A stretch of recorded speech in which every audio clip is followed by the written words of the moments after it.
Greetings, my fellow bean eaters. I beg your forgiveness in putting out the newest PSA concerning beans, but I have been busy spreading the good word of the beans to the potato eaters of Idaho. Anyway, I am back with you as normal to deliver some more bean news. Last time in my PSA on beans, I argued against President Trump diving into the trenches and getting involved in the bean disputes, which have simmered across this nation like a pot of Van Camp's beanie weenies on a cold winter night. For the president to not get entangled in the minutiae of the bean policy. As President of the United States, if you want to be involved in the bean game, get involved with beans on the macro level as is befitting of your office instead of stoking divisions amongst the bean people. It only serves to weaken national cohesion and diminish your image. After all, no other president has ever felt the need to use the vast power of the presidency to push bean products. Do not be involved in trying to determine Americans' bean-eating habits. Neither the amount nor the brand of beans consumed should be any concern of yours. That is for the market to determine. I thought it was America where the market reigns supreme, not communist Russia where the government determines what kind of beans we eat, how many beans we can eat, and what days and hours I can consume my beans. Since when did America become a land where our supreme leader tells us what bean brands to eat? I believe Mr. Randy Marsh has something he would like to chime in with. I thought this was America. Huh? Isn't this America? I'm sorry, I thought this was America. Thank you, Randy. After President Trump's foray into the bean game, the sale of Goya beans dropped. That means Americans, even those supporters of Goya beans, issued a resounding no to Trump's governmental overreach. Congratulations to the bean community for staying strong and united in the face of this perversion of the presidency. Mr. President, today I will offer some suggestions for America's macro bean policy, the only bean policy you should be involved with. If you want to be involved with beans, then advocate for expanded export opportunities for baked beans or donate baked beans around the world to combat famine.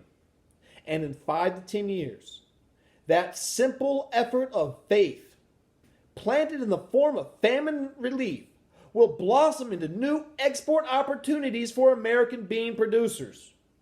Once a person has a taste of American beans, they develop an insatiable desire for beans. They will be consuming beans for life. Better yet, export America's pork and bean technology around the world and let it blossom in local conditions.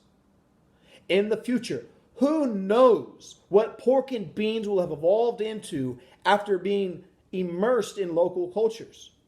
It could be the greatest cultural legacy of your presidency, Mr. Trump. Imagine cultures and societies around the world munching on beans because of your foresight, Mr. President.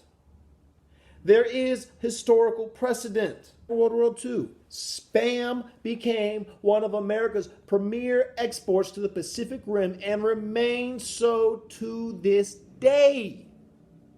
That huge trade deficit with Japan in the late 1980s eventually narrowed as their Spam consumption increased.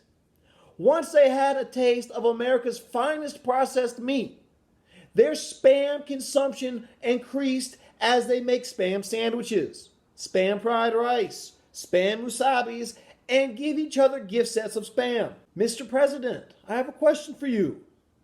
How's our national strategic reserve of beans? Sadly, it is non-existent.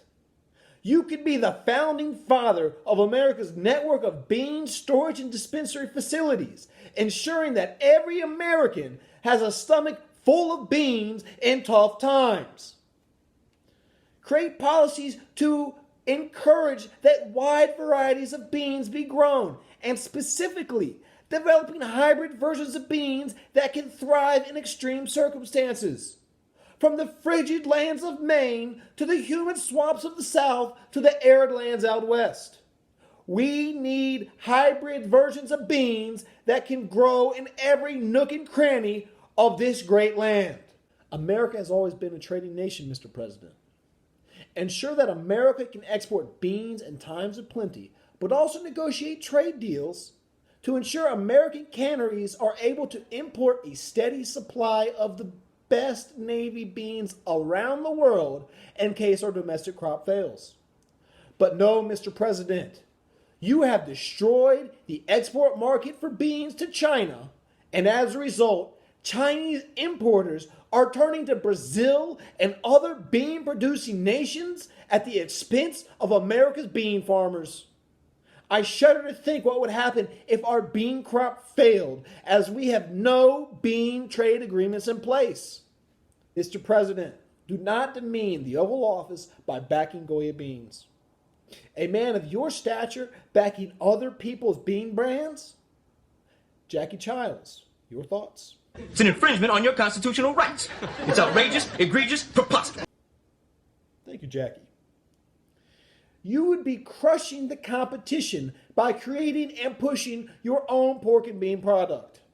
And that is the only thing that is befitting of the presidency, is you creating and hawking your own beans. I propose you make Trump's baked beans. I can't imagine someone with your incredible girthiness, lack of sound instinct, gluttonous tendencies, questionable mental capabilities, and impeccably besmirched reputation could not come in and end the bean wars once and for all by introducing the one pork and bean product to rule them all.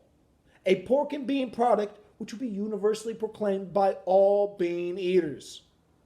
Thank you, my fellow Americans.